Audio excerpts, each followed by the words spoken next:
سید اقرار الحسن صحافت کا بہت بڑا نام.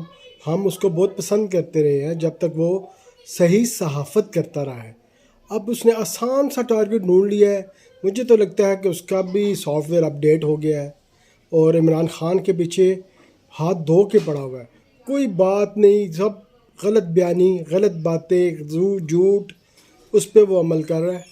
اور جو ان کے دوسرے ہیں ہمارے صحافی اور ان کے چینل دوسرے ہیں، وہ ان کو پتہ کچھ نہیں ہے ان کا کہ دوسرا کیا کر رہے ہیں، دوسری پارٹیوں کا کیا مسئلہ چل رہا ہے، کشمیر میں کیا مسئلہ چل رہا ہے، اس پہ اس کی کوئی رپورٹنگ نہیں.